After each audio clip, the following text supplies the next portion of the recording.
20 laps, and here's their starting lineup. Starting on the pole, driving the number 64 machine from Hope Valley, Rhode Island, TLS Design and Manufacturing. Number 33 machine, it is Quaker Hill, Connecticut's Chuck Rogers. Starting ninth on our field will be the number 99 of Norwich, Connecticut's Mike Manifold. To his right, in 10th starting spot, will be the 91 of Niantic, Connecticut's Chris Williams. Going off in position number 11 will be the number 11. It is Ken Cassidy Jr. from Lisbon, Connecticut. Starting from position number 12 will be the 6th machine. That is Nick Papakota from North Brantford. 13th on the field will be the 21. It is Kyle James from Ashaway, Rhode Island. 14th will be the 34. It is Norwich, Connecticut's Benjamin Bargnisi. Franklin Street Car Wash, Teague's Auto Machine sponsor the number 34. Inside row number 8 is the number 18. It is Danny Field from Deep River, Connecticut. St. Pierre Builders, Roger Allison and Angel Graphics sponsor the number 18. 16th starting spot will go to Ivoryton, Connecticut's Mark Panarone. Big A Auto Parts, Affordable Plumbing and Heating sponsor the number 51. 17th starting spot will be the 05. That is Randolph Churchill from Gales Ferry, Connecticut. 18th starting spot goes to the number 94. It is Jack Aquilina from Oakdale, Connecticut. Drivers to bring you the action, Dave Barabalt. What we've been waiting for 2 hours is now green flag action. It is the 38 of Ian Brew on the outside, grabs the early lead from Thomas Smith. Now on the bottom of the track, Soup Savardi trying to hang tough. He is currently running third in a pretty good getaway by Ian Brew. It looks like Godbout is caught up in early traffic behind Savardi, and to his outside, Rich Brooks in car number 65. There is a battle raging for that second spot. The 64 of Thomas, the 93 of Savardi, the 54 of Jeff Miller on the outside, also the 65 of Richard Brooks, and Godbout in the action. Meanwhile, deeper in the field, Mike Manifold holding off the 33 of Uncle Buck. Chuck Rogers and Ken Cassidy in the 11 car in his hip pocket as the cars scamper their way down the backstretch. The fastest blip on the radar screen is Ian Brew in car number 38. Double file battle for third and fourth. Savardi might be contained by the 64 of Smith, and that should help out the car to his outside. Let's see what happens as they drop kick their way into the fourth turn. Jeff Miller making a move. Miller now looks to get that third spot away from Savardi as they go into turn number 1. He works the outside, the far side of the lane around the Speedbowl. He has the third spot down the backstretch. But maybe not for long, as here comes Rich Brooks. He is on the prowl in car number 65.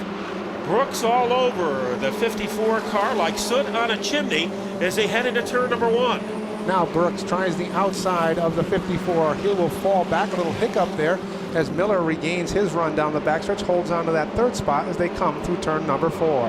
Savardi in a battle with Bill Leonard. Troubled Manifold spins around in between turns 3 and 4. Let's see if he can refire that car. Mike Manifold has had a Halloween type season and nothing has been in his basket. Scott Belial also involved in turn number 4. A fast escape last time. Let's see if he can duplicate it.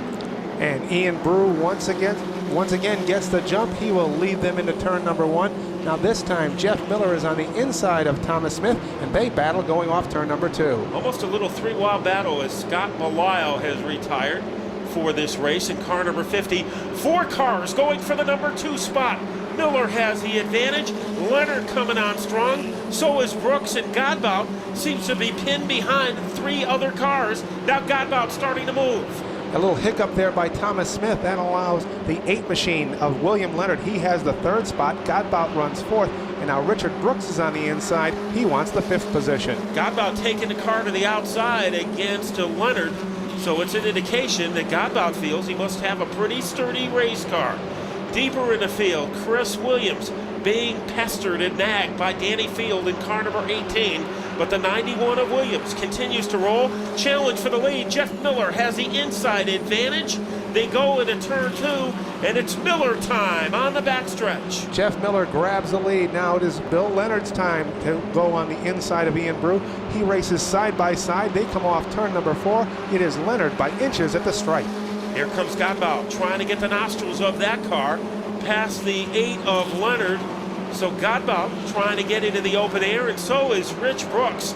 The legend of the last lap is moved into 4th place.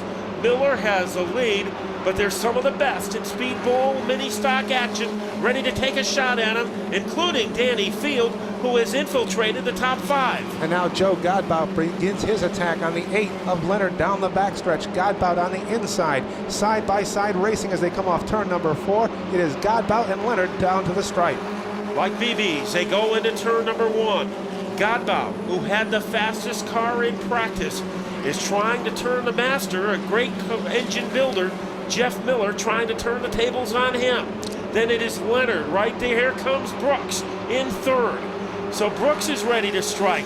This is shaping up to a great finish with Field in 4th and Leonard in 5th. It is still Jeff Miller holding the lead down the backstretch. Godbout slicing into that lead ever so carefully in turn number 3. He moves up to the back bumper as they come off turn number 4.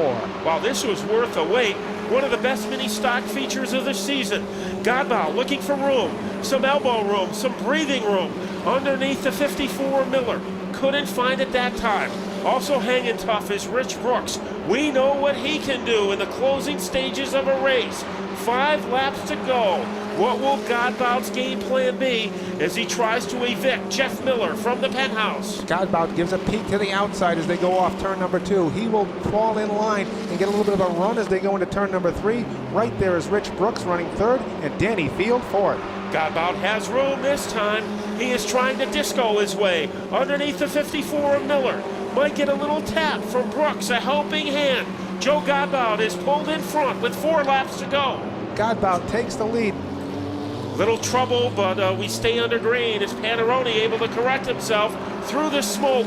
Joe Godbout 3 laps away from his first victory of the year, but he is going to have to deal with the toughest late lap competitor, Rich Brooks. It looks like Rich Brooks has an alley on the bottom. Will it be a power alley? Brooks looks to move his way on. Contact between him and Godbout. The cars go in the water, but Brooks has the lead, followed by Miller trying to make a comeback.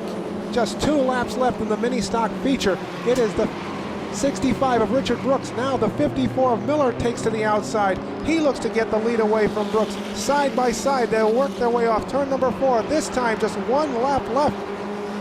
It is Brooks and Miller side by side in the turn number, and yellow on the track.